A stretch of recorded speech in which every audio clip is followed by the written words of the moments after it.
जब तक शिक्षक भूखा है, ज्ञान का सागर अधूरा है। कुछ इन्हीं नारों के साथ में आज भोपाल का नीलम पार्क गूंज उठा। हजारों की संख्या में यहां पर अतिथि शिक्षक अपने दर्द को बयां करने के लिए पहुंचे थे। लेकिन यह दर्द ऐसा नहीं है कि आज पैदा हुआ है। लगातार 15 सालों से यह दर्द सिसकियां ले रहा है। वहीं सरकार है कि इन सिसकियों को मुद्दों के शोर में दबा देती है। यह आंदोलन हर साल होते हैं, लेकिन सत्ता के गलियारों तक शोर नहीं पहुंच पाता है।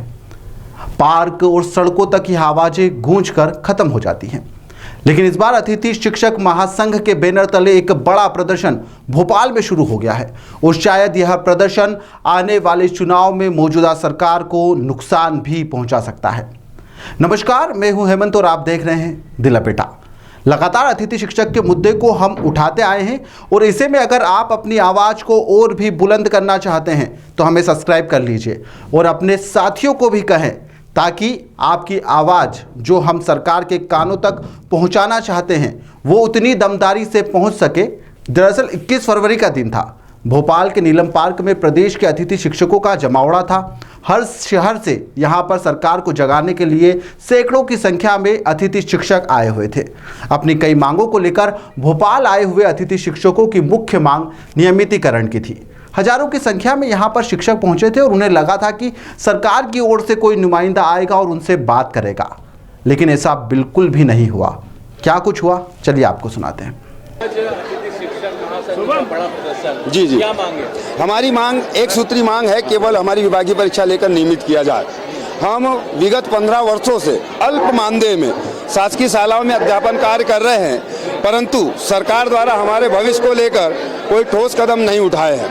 इन 15 वर्षों में सरकार ने कई बार कई मंचों से माननीय मुख्यमंत्री जी ने, माननीय शिक्षा मंत्री जी ने और सरकार के कई जिम्मेदार मंत्रियों ने कहा कि हम अतिथि शिक्षकों के भविष्य को लेकर ठोस नीति बनाएंगे और इन्हें नियमित करेंगे। हर चुनावी वर्ष आता है, हमें लालीपाप दे दिए जाते हैं, हमें आश्वासन दे दिए जाते हैं। चूंकि ये 2023 भी चुनावी वर्ष है और हमें 15 साल हो गए हैं, इसलिए अब हम कोई रिस्क लेना नहीं चाहते और ना ही आश्वासन और ना ही कोई झूठे इसमें आने वाले हैं। इसलिए आज हम मन बना के आए हैं कि यदि 2 बजे तक का भी समय दिया, शायद 2 बजने वाले होंगे, कि सरकार के कोई नुमाइंदे आए और हमें लिखित में आश्वासन दे कि अतिथि शिक्षकों को नियमित किया जाएगा। यदि 2 बजे के बाद सरकार के कोई जिम्मेदार मंत्री या प्रतिनिधि यहाँ पर नहीं आते हैं तो 2 बजे के बाद हम 70,000 अतिथि शिक्षक मिलकर एक ऐसा निर्णय लेंगे जो मध्य प्रदेश सरकार और भारतीय जनता पार्टी के लिए नुकसानदायक होगा। इन 15 वर्षों में सरकार से कई बार मुलाकात हुई।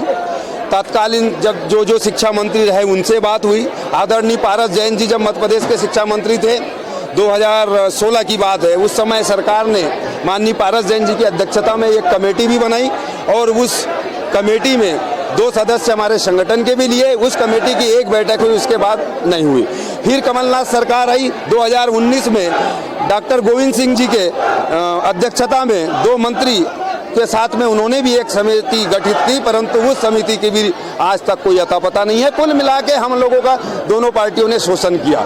हमने 2 बजे तक सत्ता पक्ष के लोगों को आमंत्रित किया है, 2 बजे के बाद हमने विपक्ष को आमंत्रित किया है। विपक्ष को यदि आपकी मांग नहीं होती है तो जैसे शिक्षण कार्य प्रभावित होगा, क्योंकि परीक्षा का समय भी चल रहा है। जी, बात की जाए तो फिर जी शैक्षणिक कार्य प्रभावित हम बच्चों के साथ है, पर अगर हमारा ही भविष्य सुरक्षित नहीं है और अभी अगर हम इस समय अगर सरकार पर वार नहीं करे, चोट नहीं करे, तो हमारी तो 15 साल नहीं सुनी गई, अभी भी नहीं सुनेंगे।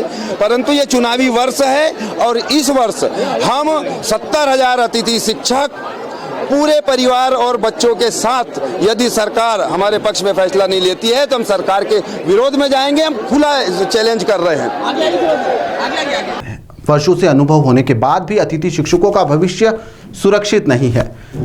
अतिथि शिक्षकों को कभी भी सेवा में लेकर कभी भी हटा दिया जाता है, जबकि छत्तीसगढ़, हरियाणा, राजस्थान, दिल्ली, पंजाब सहित कई राज्यों में अतिथि शिक्षकों के हित में नीति बनाकर भविष्य को सुरक्षित भी किया गया है। लेकिन प्रदेश के मामा ऐसा बिल्कुल भी नहीं कर रहे हैं। क्या वजह है यह हम भी नहीं जानते, जिससे न्याय यात्रा के बाद में अब यह आंदोलन एक बड़ा रूप लेता हुआ दिखाई दे रहा है।